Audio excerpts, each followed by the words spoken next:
j'espère que vous allez bien. Bienvenue sur After Fight, ton podcast de MMA. On se retrouve aujourd'hui pour une nouvelle vidéo. Est-ce que ce combat est-il possible? Déjà, je t'invite à mettre en commentaire donc si ce combat il est possible avant d'écouter mon monologue qui va suivre. Francis Ngannou vs Jon Jones. C'est clairement le combat qu'on a envie de voir. C'est le combat même que depuis des années on a envie de voir. Là, on a donc Francis Ngannou qui a perdu contre Tyson Fury, mais qui médiatiquement a gagné. Donc aujourd'hui, Francis Ngannou a pris encore plus de valeur. Alors, je vais m'expliquer. Francis Ngannou contre Jon Jones, c'était un combat qui à l'époque devait déjà avoir lieu quand Jon Jones parlait de faire sa montée justement dans la catégorie des poids lourds. Malheureusement, ce combat n'a pas eu lieu. Je pense que les négociations, que ce soit du côté de Francis Ngannou et de Jon Jones, n'ont pas été assez enrichissantes parce qu'il me semble que Jon Jones avait dit qu'on ne le payait pas assez pour affronter le monstre qu'est Francis Ngannou. Après, je n'ai pas les tenants et les aboutissants des négociations qu'il y a eu avec Dana White, mais ce qu'on sait, c'est que Dana White a fait tout son possible pour organiser ce combat. Maintenant, le combat n'a pas eu lieu, à la grande déception pour tous les fans de MMA. Voilà, donc beaucoup de déceptions, alors que c'est un combat qui sur le papier était déjà à l'époque très intéressant et on avait déjà tous envie de le voir. Maintenant, ce combat aujourd'hui, il revient un peu sur la table. Moi, j'y crois pas en fait. Pourquoi? Parce que Dana White n'a pas pu organiser ce combat dans son organisation quand il avait les deux combattants. Donc aujourd'hui, je ne le vois pas du tout aller organiser ça avec Francis Ngannou ou faire des négociations avec Francis Ngannou, le fait qu'il n'est plus dans le roster de l'UFC. Voilà, pour rappel, Francis Ngannou, aujourd'hui, il fait partie de l'organisation du MMA du PFL. Donc ça voudrait dire que s'il y avait un combat entre Francis Ngannou et Jon Jones, en fait c'est une collaboration entre les deux organisations, un peu comme fait le Bellator avec le Rising, etc. Mais vous connaissez sûrement Dana White, c'est un businessman les gars. Ce qu'il veut de ce combat, c'est en tirer les pleins potentiels. Il veut tous les bénéfices. Je pense que Dana White ne laissera jamais l'opportunité à une autre organisation d'organiser ce combat avec lui. Lui, ce qu'il veut, c'est être dans l'histoire. Et dans l'histoire, il faut que ce combat il ait lieu à l'UFC. Il a essayé il y a quelques années en arrière. Il n'a pas réussi. Pour lui, je pense que ce combat, c'est un échec. Voilà. Maintenant, oui, il ne s'attendait, je ne pense pas, à qu'il y ait cette ampleur médiatique vis-à-vis du combat de Ngannou et de Fury. Quoique, rappelez-vous, il a quand même amené Conor McGregor faire un combat donc contre Floyd Mayweather en boxe anglaise. C'est possible, mais rappelez-vous tout l'argent que l'UFC a gagné de faire cette collaboration.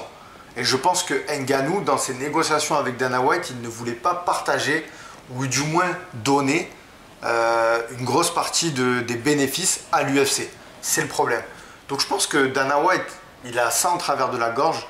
Et aujourd'hui, il n'ira pas négocier avec Francis Ngannou. Donc c'est un combat qui, pour moi, n'aura pas lieu. Même si c'est une déception de dire ça. Parce que c'est, je pense, et j'ai pas peur d'employer ces mots-là, c'est peut-être le plus grand combat de l'histoire du MMA. Ça peut même dépasser en termes de pay-per-view, je pense, à Conor McGregor contre Khabib Nurmagomedov. Vraiment, je pense ça sincèrement.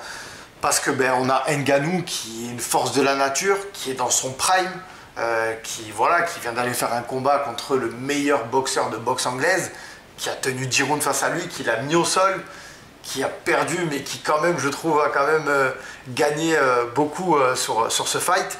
Et on a Jon Jones. Jon Jones, les gars, je ne vous le présente pas, vous connaissez son parcours, il a vaincu des générations de fighters, il est invaincu, c'est un guerrier. Donc on avait envie de voir ce combat se faire. Maintenant, il n'a pas eu lieu. Aujourd'hui, avec la notoriété de Francis Ngannou et le combat face à Fury, forcément on remet ce combat sur la table, on se dit pourquoi pas, mais vous savez qu'il y a des contrats, il y a des clauses, et Jon Jones, c'est un combattant qui n'est pas libre comme Francis Ngannou a pu l'être après son combat face à Cyril Gane. Jon Jones, il a un contrat, il est scellé et ça restera un combattant de l'UFC même après sa carrière. L'UFC, ils sont stratégiquement, ils sont forts sur ça. Ils ont mis le grappin sur certains combattants, et tels que John Jones. Je pense aussi à Masvidal, je pense à Georges Saint-Pierre. Ces combattants, ils ne peuvent pas les combattre dans d'autres organisations. Voilà, oui, bien sûr, faire des collabs, c'est possible, mais je pense que Dana White, du moment que tout ne rentre pas dans sa poche et il n'a pas, vous voyez, la visibilité d'avoir sur les gants les 3 lettres de l'UFC, il n'organisera rien. Lui, il veut entièrement tout organiser dans son organisation.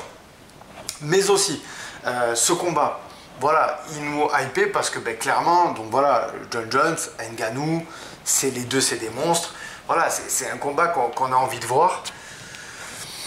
Voilà, malheureusement, dites-moi vous en commentaire ce que vous en pensez. Si vous pensez que ce combat il va avoir lieu dans les années à venir, parce que je salue les frérots de l'apogée qui m'ont dit mais Kevin, aujourd'hui on est dans une ère, tout est possible, ceci. J'entends, mais il y a des clauses. Et je pense que ces clauses, malheureusement, elles ne peuvent pas être brisées.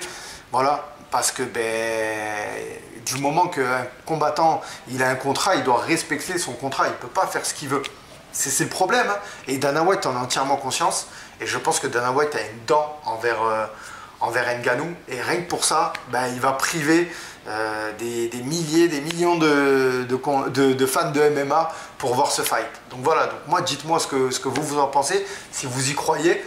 Et je voulais finir par ça, la suite. Donc pour moi, Ngannou, aujourd'hui, il a une brèche en boxe anglaise qui s'est ouverte pour lui.